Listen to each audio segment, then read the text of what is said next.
God formiddag og velkommen til mit og Pia Kallesens lille seminar her, eller foredrag, hvor at vi skal snakke om vores nye bog, som vi har udgivet, Let livet. Ja. Og det er derfor, vi sidder her. Ja. Bogen handler om mit forløb gennem metakognitiv terapi, hvor jeg har prøvet at arbejde med min angst, som jeg har kæmpet med i mange, mange år, og som jeg heldigvis via din hjælp, Pia, har fundet en vej til at være i livet på en lettere måde.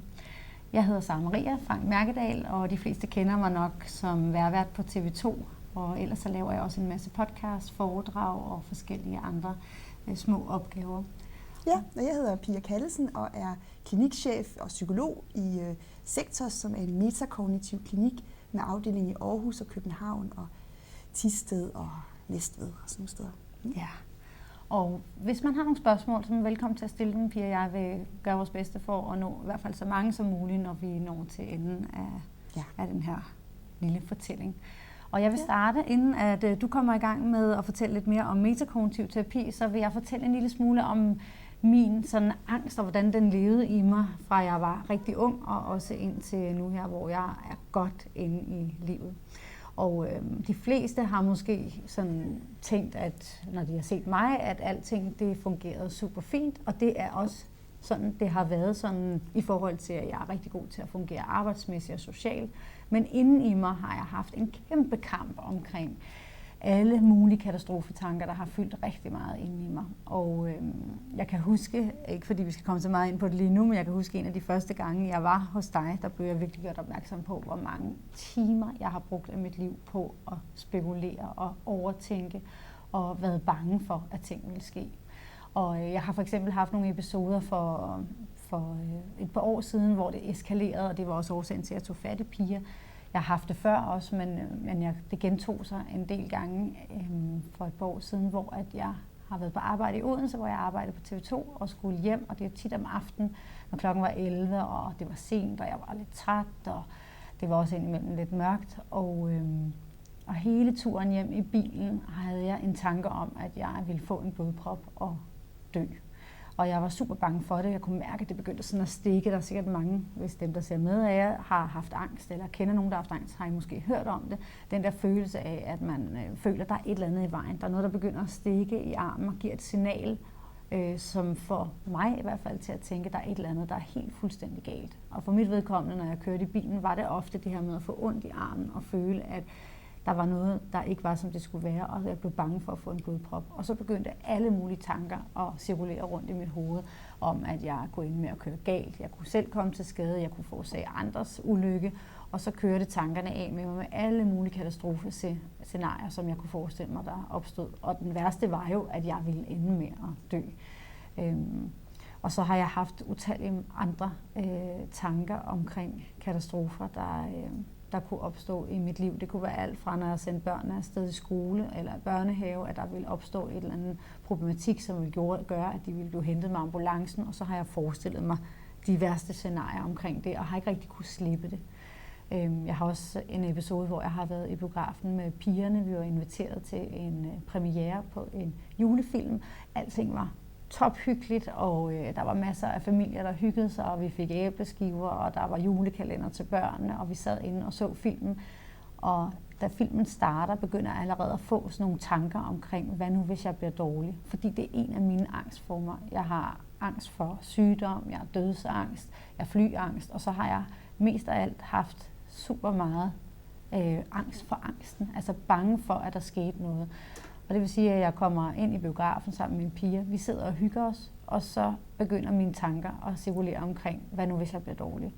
Hvis nu jeg bliver dårlig, så skal alle de her familier udsættes for en forfærdelig oplevelse, og der skal komme ambulancefolk, og kan de overhovedet få mig ud fra sædet, jeg sidder i, og få mig hele vejen ud? Og det altså tanker, som man tænker, hvorfor sidder man og tænker sådan? Og jeg tænker også selv, hvor kommer de fra? Og det, der ender med at eskalere, det er jo, at man måske godt kan få en enkelt tanke, og så forsvinder den igen. Men mit problem er, at jeg hænger fast i tanken, og så kører jeg derudad, og så begynder jeg at diskutere med mig selv. Altså jeg prøver at få mine irrationelle tanker væk med mine rationelle tanker. Så hvis der er en tanke, der på den ene side siger, hvad nu hvis du bliver dårlig nu, og der skal komme nogle falkredder og redde dig, hvad nu hvis du faktisk dør her, og mens børnene er her, men der er også tonsvis af andre børn, der så skal overvære det, og så er du til kæmpe gene for alle folk. Så sidder der en anden stemme inde i mig, der siger, ej, hold nu op, så lad være med at tænke sådan. Det er helt absurd, for du fejler ingenting. Og sådan kan jeg diskutere med mig selv hele filmen igennem, indtil vi kommer ud. Og så på en eller anden måde, så efterhånden, efter et par timer, så begynder jeg at finde tilbage til at kunne tænke andre tanker end katastrofetanker. Men jeg har virkelig brugt meget tid på at være bange. Og diskutere. Ja. Og så var der en dag, hvor at jeg kigger ind i min bogreol, og jeg har fået en bog, der hedder Tænk. Hvad hedder den? Lev mere. Jeg skulle lige til at sige det om, men det var flot.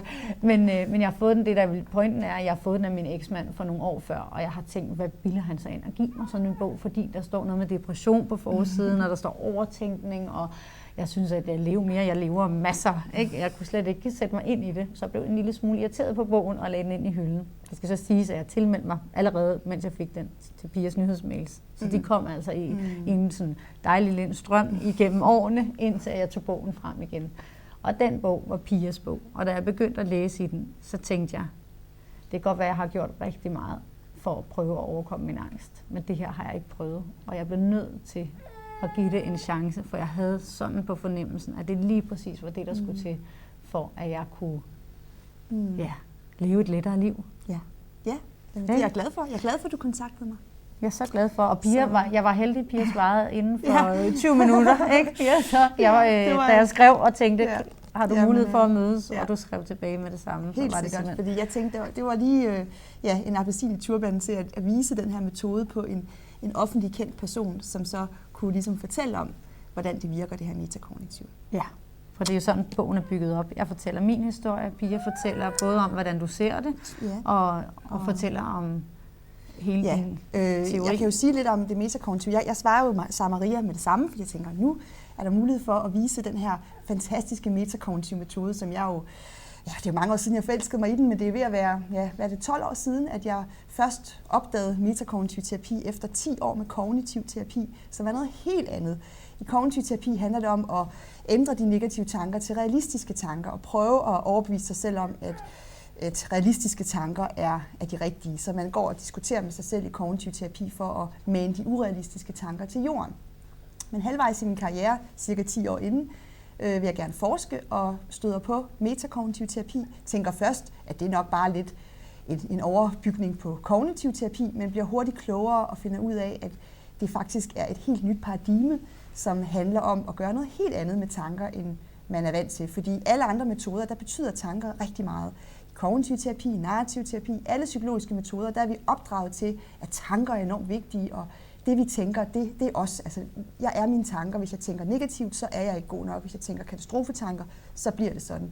Så vi er vendet til, at tanker er vigtige, og at det er dem, vi skal arbejde med. Så det metakognitive vender det hele på hovedet, og siger, at tanker er bare elektriske impulser op i hjernen. Det kan godt være, at de trigger nogle følelser i os, men de er ikke i sig selv årsagen til diagnoser. Det at have trigger-tanker, der trigger noget angst eller depressionslignende følelser. For at få en diagnose som forlænget angst eller forlænget depression osv., altså en dårlig dag, der bliver til en langtidsnedtur, så kræver det, at vi putter billedligt talt benzin på bålet. Og benzin på bålet handler om at bruge tid på tankerne. Altså hele det, jeg gjorde i kognitiv terapi, var faktisk benzin på bålet. Fordi det handler om, at nu mere vi kæmper med tankerne, prøver at overbevise dem om, at de realistiske, eller prøver at overbevise de urealistiske tanker om, at den realistiske tanke er sand. Nu mere vi kæmper med de her tanker og diskuterer med dem, nu længere tid varer følelsen. Vi kommer til at forlænge følelsens levetid. Fordi tanker og følelser, der ikke får tid, har faktisk en ret kort levetid i sig selv. Det kan godt være, at de lever en stund, men så damper de videre. Ligesom hvis man sidder på en sushi-restaurant, så kan det godt være, at den sushi, der kommer, lige bliver stående lidt, men så kører den også videre, hvis ikke vi tager den ned og bruger tid på den og tykker på den. Og sådan er tanker og følelser også flygtige. Så jeg var glad for, at Samaria kontaktede mig, for at jeg kunne måske få en person at vise, hvordan det her metakognitiv kan bruges. Og det var jo tydeligt, da jeg spurgte Samaria, hvor meget tid bruger du på at kæmpe med tanker på daglig basis? Ja. Så var det første spørgsmål. Du har ikke fået det spørgsmål før. Nej, jeg har ikke. Terapiretning, og du havde gået terapi før. Og jeg kan huske, at jeg tænkte, du spurgte mig til at starte med, hvor lang tid har du brugt i sidste uge på at spekulere? Og så sagde jeg, det er ikke så meget, tror jeg. Det ved jeg ikke. Og så sagde du sådan, så lad os lige korte det ned. Så hvor lang tid har du brugt i går? Og så kan jeg huske, at jeg kiggede på dig og begyndte at gennemgå min dagen før. Og så kiggede jeg på dig og sagde, jeg tror, jeg har brugt 5-6 timer. Ja. Det er og så meget tid. fik jeg selv et chok, fordi jeg tænkte, har jeg brugt så lang tid på at spekulere og diskutere med mig selv. Ikke? Og det, der var interessant, var, at det faktisk også gav noget ro at diskutere med dig selv. Fordi det var faktisk lidt ligesom i Sønderjylland, hvor jeg kommer fra, og siger, at tis i bukserne virker, men det virker ikke alligevel, hvis man vil have varmen. Altså. Men ja, man tror at man får varmen af det, ikke? Jo, men man tror også, det er der måske nogen af jer, der kan genkende det der med, at man tror faktisk, at man gør det rigtigt, fordi på et tidspunkt forsvinder uroen og katastrofetankerne, så man tænker, det her er jo bare min vej til at få det til at falde til ro. Ja. Jeg får de her tanker, sådan er jeg bare, og så skal jeg så arbejde med at få dem væk for at få det roligt resten af dagen. Og det er så på den måde også virkede, så tænkte du, det er løsningen, fordi du fandt roen i det. Ja. Så da du kom, tænkte du, jamen det her det er en del af løsningen, og kæmpe med tankerne 5-6 timer. Er det ikke vejen ud af angst og kæmpe med dem og få dem ud af sit sind? Det er vel tankerne, der gør mig angst. Ja. Og det tog lidt tid at indse, at det ikke var tankerne, men kamp. Det tog faktisk rigtig, rigtig langt. Ikke lang tid, men det tog mange sessioner. Ikke? 3 sessioner i hvert fald, før jeg begyndte at forstå, at der var noget, der måske var rigtigt nok. For jeg blev ved med at være en lille smule sådan, fordi jeg tror, de fleste, når du lige sagde før, det der med, at man skal lade tankerne være, så tror jeg, at de fleste kender til, hvis man har angst, at det er det eneste, man nok forestiller sig, der ikke er muligt. Fordi man føler jo ikke, man kan styre tankerne. Man føler, at de strømmer ind over en, og man har ikke mulighed for at vælge, hvad for nogen man griber og ikke griber, fordi man tror jo, det er sådan. Ja, ikke? Man tror, det er tankerne, der styrer en, og ikke en selv, der kan styre tankerne. Og det er en vild opdagelse at gøre. Pia har sådan nogle skemaer, man udfylder, når man kommer til første session, og så udfylder man dem løbende igennem alle sessionerne. Ja. Og det første, du sådan stiller mig et spørgsmål, det er... Hvor meget tid bruger du på tankerne? Og det var jo så de der 5-6 timer. Og det næste er, hvor meget tror du kan styre den tid? Altså kan du selv vælge, om det er 20 timer om dagen, eller om det er en halv time om dagen, du kæmper? Og der var min overbevisning, at det kunne jeg ikke. Så på den score fra 0 til 100%, så vælger jeg at sige i hvert fald 90%. Ja, det kan ikke lade sig gøre. Ja. Og så er der nogle andre spørgsmål, du stiller mig, hvor vi også fylder op, og jeg scorer ret højt, sådan noget 60-70%. Man kan læse det i bogen også. Ja. Og der vil jeg sige, at det er jo vildt, hvad der sker fra at gå og slet ikke tro, at man kan styre tankerne og score 90% til, at vi faktisk lå mellem 0 og 10%, da vi sluttede. 10 sessioner senere. Ja. Og den frihed og lethed, det jeg har oplevet efter at være helt sådan forstående over for, at jeg kan faktisk godt styre mine tanker selv. Det er helt vildt, og det er der ingen tvivl om, at det har metakognitiv terapi hjulpet mig til at forstå. Ja, det er det, vi laver. Altså metakognitiv terapi handler om at omstrukturere de her metakognitive overbevisninger, kalder vi det, og det er den her overbevisning om, at man ikke kan styre, hvad man gør med sine tanker. At man ikke kan styre, hvor meget tid man bruger på dem. Og det bruger vi en masse tid på i metakognitiv terapi, og omstrukturere, som det hedder. Altså få indset, det kan man faktisk godt. Man kan godt, når der kommer sådan en tanke og en følelse, så kan man godt vælge, om man prøver at få den væk, eller om man tillader, at den er der. Og der var for eksempel en øvelse, som skulle illustrere det, hvor jeg kaster papirskugler på dig, som sådan et bombardement af tanker og følelser, hvor du bliver ramt. Du kan mærke det fysisk, ikke? Du bliver ramt. Og jeg sidder og prøver at panorere, fordi at de skal helst ikke ramme mig. Det. Så den første del af øvelsen var, at du kaster dem, og jeg skulle kæmpe for, at de ikke gjorde noget, at de ikke kom ind. Lidt ligesom man gjorde med tankerne før, at jeg hele tiden prøvede at få dem til at forsvinde og holde dem væk. Så det var det, øvelsen skulle illustrere. Og så snakkede vi om, hvordan det føles, og det var lidt irriterende. Du synes, det var træls, det var hårdt. Og hårdt arbejde, og lidt stressende og lidt trættende. Så 10 timer med kamp, så er man, eller 5 timer, 6 timer, så er man bumpet, så er man træt. Ja. Så vi prøvede en ny en, hvor jeg kaster papirskugler igen, ligesom det samme tankemylder. Og den her gang, så skulle jeg sidde helt stille og roligt og være lidt doven, som du kalder det, omkring det, og ikke rigtig registrere, eller jeg kunne registrere det, men jeg skulle ikke gøre noget ved det. Så det vil sige, at jeg sad og syntes, at det var halvirriterende, at Pia hun blev med at kaste kugler efter mig, men jeg skulle bare sidde med armene nede og prøve at lade være med at være opmærksom på det på den måde. Ikke? Altså, jeg skulle ikke bruge kræfter, ikke? Ja. Og der fandt jeg pludselig ud af, hvilken lettelse det er at lade tanker komme, uden at bruge kræfter på dem, frem for at lade dem komme og bruge ekstremt mange kræfter på dem. Og det var faktisk den øvelse, der fik mig til at forstå hele teorien omkring, at jeg har et valg om at vælge og lade tankerne komme, uden at kæmpe med dem, frem for altid at gå i dialog med dem, for at få de irrationelle tanker, som kommer buldrende, til at falde til ro ved at bruge mine rationelle tanker til at og prøve at kæmpe med dem. Ja. Så den der kamp, hvor de rationelle tanker, det kommer ikke til at gå bare roligt sammen, Maria. Du er sund og rask, du får ikke nogen blodprop. Altså al den der kamp, ikke? Ja, det var virkelig en vedligeholdende. Og det er jo det, der er paradokset, at kampen eller forsøget på at løse det faktisk vedligeholder problemet. Ja. Men det indså du. Og det tager noget tid at på en eller anden måde at blive overbevist, det gør i hvert fald for mig, at blive overbevist omkring det her med, at det er, nu siger jeg simpelt, fordi det er ikke rigtig simpelt, men det, der er simpelt ved teorien, eller den metode, som metakognitiv terapi er, det er jo, at det er meget mere simpelt, for du arbejder egentlig ikke så meget imellem øvelserne, og du skal heller ikke gå grave så meget. En af de ting, der for eksempel også er ved metakognitiv terapi, som var meget overraskende for mig, selvom jeg jo godt vidste det på en eller anden måde, så kan jeg huske, at jeg brugte også 3 sessioner nærmest på at prøve at overbevise Pia om, at hun skulle høre om min fortid. Alle mine årsager til, at jeg troede, jeg havde traumer, og grunden til, at jeg troede, de forskellige måder, jeg tænkte på, var kommet af noget fra tidligere. Og du blev ved med at sige, det har jeg ikke behov for. Altså, vi behøver det ikke. Altså, jeg er helt sikker på, at de trigger-tanker, du har, de katastrofetanker, du får, kommer et sted fra. Selvfølgelig er det ikke tilfældigt, at du får de tanker. Der er nogle oplevelser og nogle traumer, som du siger, som har skabt de tanker, og som stadigvæk er der. Men for at hele det sår, der behøver vi ikke at kende, hvor såret kommer fra. Der gælder det om ikke at klø på såret, for at det heler af sig selv. Ja, og det tager noget tid at forstå, og det er sikkert også mange af jer, der kender, når man normalt har gået i kognitiv terapi eller andre terapiformer, hvor man ligesom snakker om ens oplevelser gennem tilværelsen, hvilket også er sundt at få bearbejdet på en eller anden måde, hvis man har brug for det. Men for mit vedkommende, for at kunne komme af med min angst, så er det helt klart og tydeligt, at det var slet ikke nødvendigt. Og jeg vil også sige, at da jeg kom til Pia, der havde jeg det også sådan, jeg kender mig selv så godt. Jeg har været i så mange forskellige terapiformer. Jeg har gået til body SDS og kropsterapi, som jeg har været rigtig glad for at få en forståelse for, hvordan min psyke og min krop hænger sammen og sådan noget. Det er bare en anden form for, hvad kan man sige, opmærksomhed eller nysgerrighed omkring, hvordan vores system fungerer.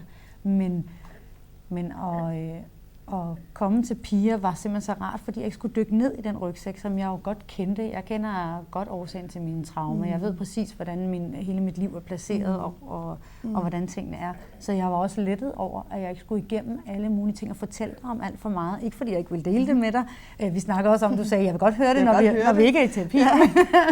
men hvad hedder det lige her, hvor vi sidder i metakognitiv terapi, der er det ikke relevant. Nej, fordi det allervigtigste er at indse, at man kan styre de her tankeprocesser. Altså når det er indset, så opløses diagnosen, og så kan vi jo snart, så er de fleste ikke behov for. Og, altså når først de føler den form for mestring og kontrol. Ja. Hvis der er nogen, der undrer sig lidt over de små lyde, så er det fordi, der er en lille baby med. Der er en lille baby med her på sidelinjen. Ja. Hvis der er nogen, der undrer sig over de små lyde i baggrunden. Ja, præcis. Og en arm, der er helt...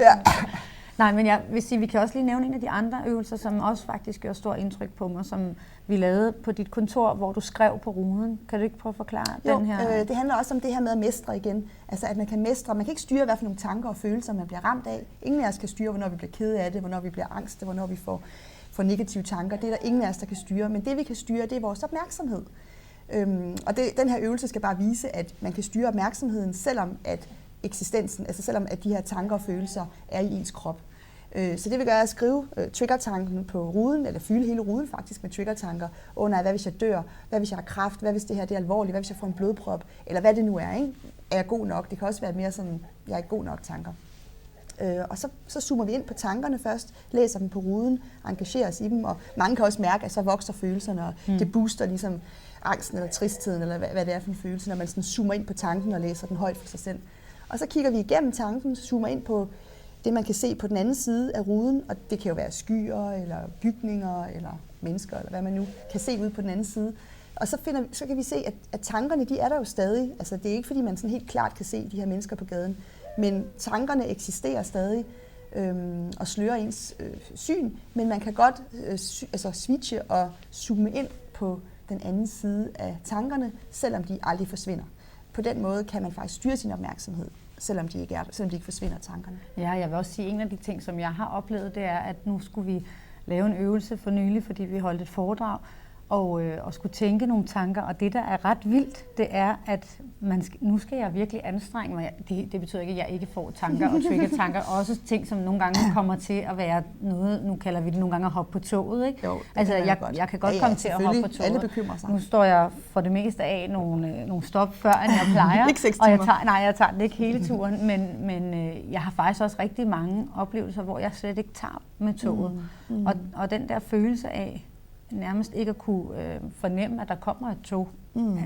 Det er en befrielse, når man har haft så sindssygt mange tanker oppe i hovedet, at man kan mærke, at jeg næsten skal anstrenge mig for at tænke en katastrofetanke, når vi laver øvelser nu, frem for at vi startede med at lave øvelser. Det var det nemt. Der tog det 2 sekunder, så var jeg allerede i alarmberedskab, fordi jeg var nervøs og blev dårlig bare ved tanken. Det er jo lidt interessant, hvordan nu mere man grubler, nu flere trigger-tanker får man. Det er sådan en ond spiral, ikke? Så nu mere man holder liv i bålet, nu tættere er det til kogepunktet. Altså, der skal ikke så meget til at få trigger-tanker, når man grubler så meget. Hvorimod hvis man ikke grubler så meget, eller kæmper så meget, så er det som om, at så er det sværere, så kommer der færre trigger-tanker simpelthen.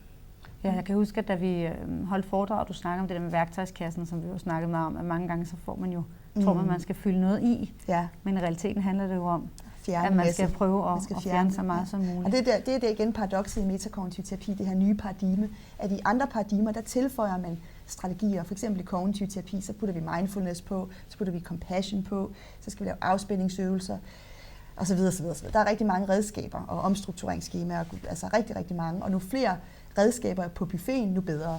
Og i metakognitiv terapi er mottoet lidt less is more. Så her handler det om at skære ned på strategierne, bruge mindre tid på sine tanker og skære ned på alle de her tankestrategier og øve sig på at lade det selvregulere. Så det bygger på en helt anden forståelse af, at tanker og følelser selvregulerer, hvis vi lader dem være i fred. Og kunsten er at kunne det. Og det grund til, at folk ikke lader dem være i fred, er faktisk primært, fordi de ikke tror, det er en mulighed. Altså den her ukontrollerbarhedsfølelse forhindrer folk i at lade deres tanker være i fred. Og det er så det, terapien handler om at indse gennem de her forskellige øvelser og også dialog, hvor vi snakker om det, men hvor vi kigger igennem tanken på ruden, eller vi øver os på at lade den være som tankemylder. Og gennem erfaring i sessionen og derhjemme, jamen så rykker den her 90% sig. Og hvad endte den på? Den endte på 0-10, tror jeg. Ja, 0-10%. Det var meget flot. Der er ingen tvivl om, at for mig har den her metakognitiv terapi været altafgørende for, hvordan jeg er i livet i dag. Sådan heroppe. Det føles som om, at der er nogen, der ligesom har taget åbnet for mit kranie og støvsuget lidt, ligesom hvis man støvsuger det. Jeg tager også til dig den anden dag med den der fra tandlægen, der lige ligger i munden, og så siger, og så tager alt det, vi ikke skal bruge. Men sådan, at der ligesom er blevet renset op, og så er der blevet lagt på. Og jeg kan huske, at jeg også var lidt bange for, hvem jeg ville være bagefter. Ja, altså sådan, jeg tænkte, hvordan vil jeg være, hvis... Jeg kan huske, du sagde til mig, at du klar... Hvad med de 5 timer, hvad skal du bruge til?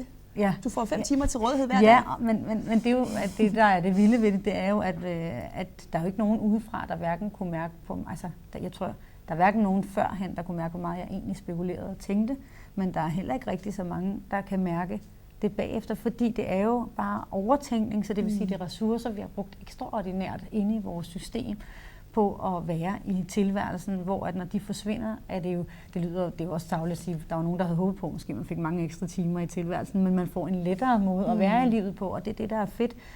Og det siger jo også noget om, at det alt sammen er simpelthen overload inde i hovedet, siden at folk udenfor i realiteten måske ikke kan mærke den store forskel. Det kan selvfølgelig klart, at hvis man har mange panikangst og meget synligt angst, altså social angst eller nogle andre ting, som gør, at folk kan mærke det udad til, så er det klart, at de vil kunne mærke en ændring, fordi man pludselig ikke har... så dårligt. Ja, men for mit vedkommende, så er det bare følelsen af virkelig at være i livet på en ny måde oppe i hovedet. Det er helt vanvittigt dejligt. Ja, bedre. Så der kommer lidt spørgsmål. Ja, jeg tænker også, skal vi prøve at gå lidt i clinch med dem? Har du... Solvej spørger, hvad er erfaringen med panikangst? Når jeg har læst om metakognitiv terapi, synes jeg ikke, at panikangst er på listen over angsttyper, det virker på. Ja, jamen det gør det. Og igen ser vi jo Man kan sige, en panikangst er egentlig det her med at holde gryden i kog, så der ikke er så langt til kogepunktet. Så vi arbejder egentlig ikke så meget med strategier under anfaldet. Vi kigger mere på, hvad man gør før og efter sit panikangstanfald. Fordi det, der sker efter et panikangstanfald, det er, at man begynder at spekulere og bekymre sig om næste anfald. Så man begynder at tænke, fuck man, det var ubehageligt. Hvad hvis det sker igen? Nej, hvorfor fik jeg det egentlig? Altså man grubler over, hvorfor det skete, og prøver at finde svar på, så man kan prøve at undgå, at det sker igen. Var det fordi, jeg kan spise nok, eller hvad skal jeg gøre for at undgå det? Og bekymre sig om fremtiden. Hvad nu, hvis det sker igen? Hvad hvis det sker sammen med andre mennesker? Hvad hvis jeg får det her anfald? Og det vil sige, at vi arbejder egentlig med bekymringerne før anfaldet, kan man sige, kommer, og bekymringer efter. Og ved at ligesom skære de timer væk, man kan sige 3 timer før og 3 timer efter, så er der ikke så langt, eller så er der længere til kogepunktet, der er længere til panikangstanfaldet, og måske kommer det slet ikke. Det er i hvert fald meget, meget, meget færre anfald, man får, når man skærer den her overtænkning væk før og efter anfaldet. Så det vi arbejder på er faktisk mere at fjerne overtænkningen før og efter, således at der kommer færre panikangstanfald. Mange oplever, at de slet ikke får flere, altså de får ikke flere angstanfald, fordi de holder ikke liv i gryden på samme måde, så der er ekstremt langt til kogepunktet og til de her anfald, fordi man ikke grubler så meget. Ja, jeg kan genkende det også. Jeg har også panikangst, så jeg genkender det tydeligt, det her med, at anfaldene bliver ikke kun mindre, men det er som om, at fra den ene dag til den anden, så når man forstår det her med, at tankerne ikke styrer en, så kan man ligesom mærke, at det automatisk bare letter, og at man ikke bliver lige så bange for det der med ikke at være bange for at få et angstanfald.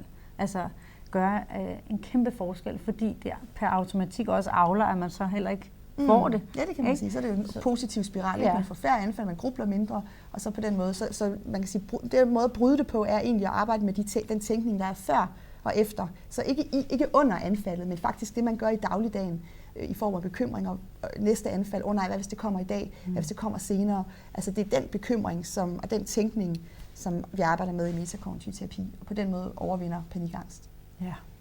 Der er også en, der skriver her, det er også til dig, men da der har haft stor gavn af metakognitiv terapi, hun er ved at falde tilbage i gamle mønstre, kan hun finde redskaber frem, som hjælper hende. Ja. Men hun har store søvnproblemer på grund af angst for indbrud og overfald. Hun forsøger at bruge redskaber, men det lykkes ikke for hende. Har I nogle gode råd? Ja, altså mange gange så er det godt at få en booster-session, hvis man ligesom får lidt tilbagefald med den metakognitive metode, fordi nogle gange så 10 sessioner ikke ret meget, hvis de havde et helt liv af gamle vaner. Så er det jo en meget, meget kort tid, man har øvet sig på nye vaner, og så kan man godt få lidt tilbagefald, og det vigtige her er ikke at få langtidstilbagefald. Det er helt normalt at få tilbagefald en dag eller 2, hvor man falder tilbage i nogle gamle strategier. Men i sidste session laver vi sådan et tilbagefaldsark, hvor man ligesom skriver, hvad gjorde jeg i gamle dage, når jeg fik negative tanker, og hvad gør jeg nu? Så man kan kigge på sit ark og sige, hvad skal jeg instruere mig selv i? Hvad skal jeg gøre med tankerne, så man bliver mindet om, hvad det er, man skal gøre med de her tanker og øve sig på at gøre. Og nogle gange kan det, hvis man ikke kan det på egen hånd, så kan det være godt at få et par sessioner booster, så man kommer tilbage på sporet, så det ikke bare bliver langtidstilbagefald, man tillader. Og i forhold til nattesøvn, ja, man kan sige lidt ligesom med panikangsten, så er der også den her problemløsning, der vedligeholder søvnløsheden. Så nu mere vi kæmper for at sove og fjerne tanker, det kan være, at din datter prøver at fjerne de her tanker om ulykker eller indbrud. Altså de her, at hun prøver at fjerne dem, når hun skal til at gå i seng, at hun ikke vil have tankerne med i seng. Hun tænker, hvis jeg bare kan fjerne de her indbrudstanker, så kan jeg sove bedre. Og måske prøver at fjerne tankerne, i hvert fald ikke øver sig på at være med dem, ligesom papirskuglerne, altså tage dem med i seng og være doven med de her tanker. Kæmper hun måske for meget for at sove, og den her problemløsning, mange starter jo allerede kl. 17 med, nej, hvad hvis jeg ikke kan sove i nat, altså bekymre sig om søvnen, planlægge, hvordan de kan sove, altså det er lige fra søvnsokker til, der skal være helt mørkt, hvad kan jeg gøre, hvad kan jeg spise, altså en masse problemløsning for at optimere søvnen, vedligeholder faktisk søvnproblemet. Så det handler det også om at problemløse mindre og være mere doven sammen med tankerne, og på den måde lade søvnen selvregulere, sådan så at de dårlige nætter ikke bliver til langtidsdårlige nætter. Så bliver det bare et par dårlige nætter, og så regulerer det sig selv til bedre nætter dagen efter. Men for at komme tilbage på sporet, vil jeg anbefale, at hun lige kigger på sit opsamlingsskema, hvis hun har det fra sidste session i metakognitiv terapi, øver sig på det, eller får et par sessioner boost på det. Det fik jeg også. Ja, jeg fik også en enkelt booster da du session. Få tilbagefald. Ja, og er også åben for, at det kan være, at jeg skal have det igen, hvis der kommer noget. Jeg tror, det er faktisk også en af de ting, der er ved den her metakognitiv terapi. Det er at acceptere, at det kan da godt være, at det kommer, fordi hvis man accepterer ligesom, det kan jo godt være, at jeg får et tilbagefald, så lægger man ikke lige så meget sådan energi i det, og så bruger man ikke så meget tid på at være bange for, at det kommer, og derfor så kan man måske risikere, at det ikke kommer, men hvis det kommer, så kan man også tage det lidt mere sådan roligt. Jeg kan huske, at vi snakkede meget om på et tidspunkt, at du jo også havde trigger-tanker. Og grubler. Men det var ikke en selvfølge for mig, for jeg tænkte, det er jo bare mig, der spekulerer. Ikke? Og det der med, at vi snakkede om, at jamen, det er okay at have sådan en tanke, så længe man ikke lader den fylde og ligesom kommer på toget, og man bare kører for lang tid. Det er jo fint nok at bekymre sig. Alle mennesker bekymrer sig. Også metakognitive psykologer bekymrer sig, kan jeg afsløre. Så bekymringer er en uundgåelig menneskelig aktivitet. Alle bekymrer sig. Alle har urealistiske tanker, som de bekymrer sig om. Og det er igen, hvor lang tid og hvor kontrolleret er det. Så det handler om de metakognitive overbevisninger. Føles det kontrolleret, jamen, så kan man jo bekymre sig hele weekenden, hvis man føler, man så kan stoppe igen mandag morgen. Så er det ikke noget problem i virkeligheden at gruble 20 timer. Og det ligger op til det her spørgsmål, hvor der er en, der skriver, hvordan har du det med at køre bil i dag, Sara Maria? Jeg kæmper selv med angst for at få angsten for at få det dårligt, når jeg kører i bil, fordi jeg har oplevet det før. Og jeg vil sige, at apropos den snak, vi lige havde nu her, så får jeg stadig en gang imellem nogle tanker omkring, at jeg kan mærke et prik i min arm. Men på en eller anden måde, så er den der følelse af, man kan sige, nu ved jeg ikke, om jeg får skæld ud, Pia, men den der med at sige, at det er klart, jeg får den, jeg har jo haft den tonsvis af gange før, så hvorfor skulle den pludselig bare forsvinde, den følelse af, at hvis der er noget, der prikker i min arm, så tænker jeg først og fremmest, nu er der et eller andet galt. Men ved faktisk at lade det komme, og jeg tænker det, og så er det som om, at det på en eller anden måde forsvinder af sig selv, fordi jeg ligesom accepterer, at det er klart, den kommer, fordi hvorfor skulle den være forsvundet? Det er jo en tanke, vi har omkring 60.000 tanker, der er i hvert fald nogen, der mener om dagen, og 45.000 af dem er de samme. Det vil sige, den tanke vil jo formentlig komme igen og igen og igen. Og på et tidspunkt kan det være, at jeg ikke registrerer den, men en gang imellem registrerer jeg den. Og det der med at acceptere, når den kommer, så er det som om, at jeg per automatik ikke bruger energi på den. Og derfor så, når du spørger, hvordan jeg har det med at køre bil i dag, så vil jeg sige, at 9,5 gang ud af 10, så kører det strålende. Og så kommer der en gang imellem lige et par enkelte sådan tanker, og jeg har endnu ikke oplevet, siden jeg stoppede i terapien, at hoppe på det tanketog, der gør, at jeg tror, at nu er jeg ved at få en blodprop. Det er jo også færdigbehandlet. Altså, jeg vil sige, målet i metakognitiv terapi ikke at have et kan man sige, triggerløst sind, eller have kun positive tanker eller neutrale tanker i hovedet. Det er ikke målet i metakognitiv terapi. Målet er at kunne mestre de tanker, man selvfølgelig vil få resten af livet, altså de katastrofetanker, som følger en resten af livet. For det gør de bare med de erfaringer, vi har med os i rygsækken. Jeg har også tilbagevendende irrationelle tanker, så ja, men det handler om ikke at hoppe på dem. Ja, fordi det snakker vi også meget om, det der med at acceptere, at der ligesom, at de kommer, fordi jeg har brugt meget tid på at blive sur på mig selv i starten. Ja, de må ikke være der. Nu kom de igen. Ja, jeg har ikke gjort det godt nok, fordi jeg har haft de her tanker om, hvor du sagde, at det er jo kun, hvis man sådan skal være lidt sådan hård, så er det jo en krop, der ikke eksisterer, og ikke er i live, hvis man ikke skal have nogen tanker og følelser. Ja. Så derfor er det jo at forstå, og det er jo det metakognitiv terapi går ud på, det er jo faktisk at få overbevisningen om, at tanker godt må være der. De må være der, og du kan mestre, hvad du gør med dem. Ja. Jeg skal lige se her, for jeg tænker, vi kan måske lige nå 2 mere. Der er en, der nemlig skriver her, jeg er stadig ikke klog på, hvad forskellen egentlig er på meta og ikke meta. Ja, og det tænker jeg er ret relevant. Ja, det er meget vigtigt. Der er kæmpe forskel. Jeg kan prøve at sige nogle af de væsentligste forskelle mellem metakognitiv terapi og andre metoder. Nu har jeg jo mest kendskab til kognitiv terapi, for det var det, jeg lavede de første 10 år som psykolog. Den væsentligste forskel er, at hele fundamentet er forskelligt fra andre metoder. Så i metakognitiv teori er sindet selvhelende og selvreguleret. Det vil altså sige, at alle tanker og følelser, uanset styrke, selvheler, selvregulerer, går i sig selv igen, hvis vi lader dem være. Det er teorien. Så diagnoser er konsekvensen af tanke- og følelseshåndtering. Så hvis vi bruger for meget tid, og ukontrolleret tid ikke mindst, altså for meget tid, vi ikke føler, vi kan lade være med, så er det opskriften på, at en dårlig dag bliver til en depression, eller et panikangstanfald bliver til en panikangestlidelse, og ikke bare en enkelt ildebefindende, og så er man videre i sit liv. Så det handler om den måde, vi griber tankerne og følelserne på, og kæmper med dem ukontrolleret. Når vi kæmper med tanker og følelser ukontrolleret, så forhindrer vi dem i at gå i sig selv, og derved så kommer vi til at forlænge. Og løsningen i metakognitiv terapi er derved at indse, at man har et valg, at man faktisk kan vælge at lade tanker og følelser være, hvis man vil. Og det prøver vi jo af. Og der vil de fleste erfare, at de her tanker og følelser fylder mindre. Det kan godt være, de stadig kommer. Bålet kommer stadig, men når man ikke putter benzin på det, så går det hurtigere ud igen. Og den dårlige dag bliver ikke til en depression, den bliver bare en dårlig dag, der så bliver erstattet af en bedre dag dagen efter. Så det er sådan fundamentet, og i modsætning til for eksempel kognitiv terapi, hvor tanker er vigtige, det er tankerne, der gør os syge, det er vores urealistiske tænkning, der er årsagen til depression, og løsningen i kognitiv terapi er derfor at ændre de urealistiske tanker til realistiske tanker. Det vil sige enormt meget tankehåndtering for at overvinde de negative automatiske tanker, som det hedder i kognitiv terapi. Så meget stor forskel, i hvert fald fra kognitiv terapi. Ja. Du har prøvet andre retninger, der taler man om barndom, det gør man jo heller ikke. Så nej. Det er også en stor forskel. Ja, altså det er i hvert fald en, lige i forhold til angst og andre sådanne lidelser, der har det i hvert fald en kæmpe effekt. Yes. Nå, jeg tænker, at den sidste, vi måske lige kan nå, det er den her, det er også til dig faktisk. Nej, nu kommer der hen til. Hvad hvis grunden til angsten er følelsesmæssige traumer, der sidder og styrer i underbevidstheden, så skal man vel forløse det? Kort svar nej.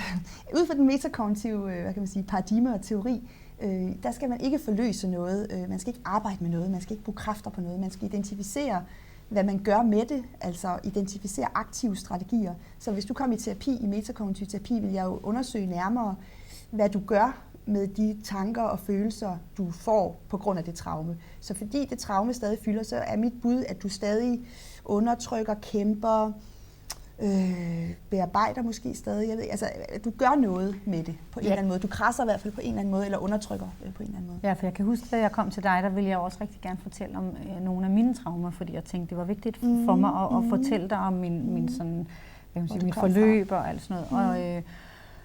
Og der kan jeg huske, at du sagde til mig, at det er ikke nødvendigt af flere årsager, blandt andet det, du lige sagde der. Også fordi, at vi ved jo ikke, altså jeg kan bare huske den der sætning med, det kommer muligvis derfra, men det kommer muligvis også fra alt muligt andet, du har oplevet. Og jeg kan huske, at den der følelse af at få at vide, og jeg ved ikke, om det hjælper, men bare den der følelse af, at jamen, det kan også være, at det kommer af alt muligt andet. Så i stedet for at dykke ned i og arbejde med det traume, så hellere dykke ned i, hvad det er for nogle tanker og følelser, man får omkring de tanker, man har. Altså hvordan det stadig fylder, ja. Og hvad kan vi så gøre for, at det ikke bliver ved med at fylde? Hvordan kan vi gøre det, at det heler fremadrettet, så vi ikke kommer til at forlænge det her sorg? Så ligesom med det fysiske sorg, så er også bedre gode strategier og mindre gode strategier. Så kan man sige lidt på samme måde med det psykiske sorg. Der handler det også om at give det luft uden at pille, kan man sige. Ligesom. Ja, det kan jeg huske, du snakkede med mig meget om. Ikke det der med, at hvis man har et sår, og man bare sidder og krasser i det, så heler det aldrig. Eller hvis man pakker det helt væk, så får det heller ikke luft. Eller det med myggestik er måske faktisk lidt mere sådan for os med angst. Så kan det være bedre at forstå, fordi det der med at have et myggestik, som man ved, at der er der, og man klør på det, og det bliver ved med at klø, så på et tidspunkt, man sidder jo ikke og klør døgnets 24 timer på det, alligevel man lader det jo være. Ja. Og jo mindre man klør på det, jo mindre klør det også, det. Og til sidst forsvinder det. Det er et andet billede på det. Man kan så sige, om det så matcher et stort traume, det kan godt være, at en myggestik bliver for. Men der kan man sige, et ægte sorg, altså fysisk sorg, på samme måde som psykisk sorg. Ikke? Altså hvis man tænker, at myggestikker det er et stort traume, det er måske incest, eller hvad ved jeg, altså voldtægt eller noget andet. Ikke? Det er måske bare et myggestik, så kan man sige, det er samme princip. Men princippet er, altså metaforen fungerer. Ja. Jeg tænker ikke, vi når så meget mere. Kan du hurtigt svare på den her? Hvordan er erfaringen med at behandle en med Aspergers syndrom og angst? Det har vi gode erfaringer med i klinikken. Der er desværre ikke nogen forskningsresultater endnu, så der er ikke noget udgivet studie, jeg kan henvise til. Men vi har gode erfaringer i klinikken med lettere, og det er Asperger jo, altså let, moderat autisme og angst kan vi sagtens behandle. Var det ikke det for denne gang? Jo. Så må vi jo komme tilbage en anden gang, hvis der er mange flere spørgsmål. Og, tak for spørgsmålet. Og så meget andet. Jeg vil læse mere, hvis I er interesseret. I kan læse mere i bogen, og der skulle være et link hernede, hvor man kan... Så kan det være, at vi ser hinanden ude i verden, ude i Danmark, fordi vi også påtænker en lille tur, så vi kan komme rundt og møde jer. Fra marts og frem næste år, så håber vi, at vi kommer rundt i Danmark og ser lidt nærmere på og fortæller lidt om metakognitiv terapi og min historie, og forhåbentlig hjælper rigtig mange derude til at få et lettere liv. Ja. Tak fordi I så med.